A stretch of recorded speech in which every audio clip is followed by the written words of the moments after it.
Hi, my name's Andy Duncan, and today I'm with Jeff Berwick of Dollar Vigilante. He's also the CEO of TDV Passports. So, Jeff, why should people consider buying? I mean, we think of the past. That in 1913, an Englishman could go around the world with his gun in his pocket, his gold coins in his pocket, land, and just spend. We've had the welfare state and everything else, and then we had the introduction of passports to control us. Why should people consider buying a second or third passport? Yeah, that's a great point. It's truly sad that we need travel documents to move around now. We need what I call a slave card, a license to move.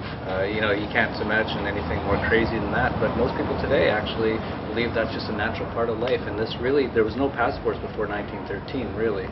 And really up until World War II, there was hardly anything. So unfortunately, we do now live in this enslaved world, and paradoxically, like, to get away from this world, you actually have to have more passports. It's a really hard thing to get your head around, but it's something that I've done, and it really helps you to give you options. And there's so many different reasons to have a second passport. It all depends on where you live, what do you want to do, what your taxes are, what your home government that proclaims to own you, what their tax rate is.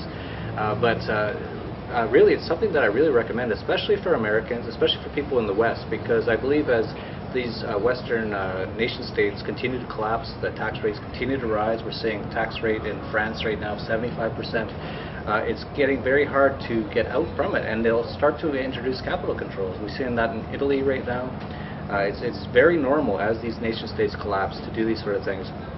So it's very important to give yourself some options and your family options, and if you have the ability to do it, I think that should be a major part of your own financial planning. It's very odd, isn't it? You've got Gerard Depardieu waving Russian passport in French canvas spaces. But most people don't have Mr. Putin as their friend who could just give them a passport. And we're not all multimillionaires and so on. We don't all have completely portable skills. Have you got any schemes to help people of lesser means get hold of passports? Yes, absolutely. What we're trying to do as a company is to go around the world and try to arrange agreements with different governments, find legal loopholes to expedite things. I think we're probably one of the only companies doing this right now. And one of the other things we're trying to do is to make it as financially possible as we can for most people. Now, it all depends on your time frame and what your preferences are per country, but the shorter time frame you want, the more expensive it is. So for example, we have St. Kitts and Nevis, which is about 3 months, and I believe it's a few $100,000. We've struck an actual deal with the Cambodian government. We're the only people who can offer this for about 1 month for $90,000. So that gets out of the price range of a lot of people. But what we've found is a number of countries where we can offer different amounts for different price ranges, and we also offer something called freedom financing, which is we can do Dominican Republic in about 6 years for around $200 a month, and we can do Paraguay in about 3 years for about $350 a month. Yeah.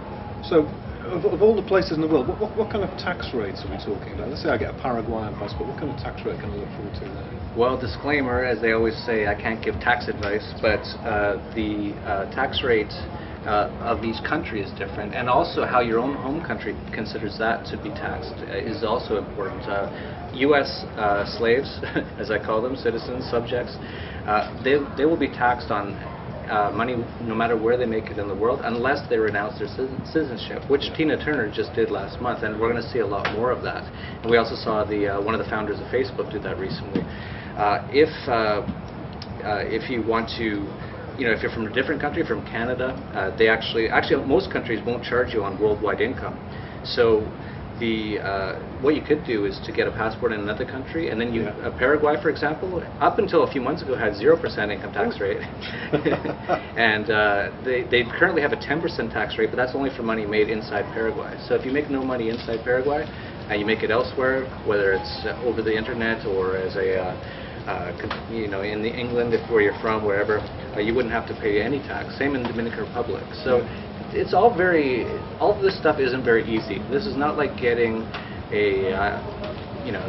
buying a dinner at a restaurant. This is a major life choice for sure, but I really recommend that people consider looking at this, especially if they have some significant assets. to start to look at this. This should be a major part of most people's financial planning. Yeah. Do I have to go and live in Paraguay if I get a Paraguayan passport? That's a good question. No, you don't. There's no rules that you have to live anywhere. Same in any country. If you have a U.S. passport, there's no rule you have to live there. So what you could do, and this is all part of something called the permanent traveler, prior taxpayer, or perpetual traveler theory, which was actually initially stated by Harry Schultz in the 70s. And I actually live by that. And what I try to do is not to live in any country more than 6 months of the year, which is usually what they deem as you have to pay them tax if you live there more than 6 months of the year. So you can do things like that. There's all kinds of things, and we're not necessarily the people where you can go for concrete consulting. However, if you do call us, we can give you a good idea of the things you should be thinking about, and perhaps talk to someone in your local jurisdiction about your own taxes, and figure out a way. Okay, that's great. Thanks for telling us that today. If anyone is interested in some of the ideas Jeff's been talking about just now, all you need to do is go to tdvpassports.com, and there'll be people there on hand to help you and give you advice.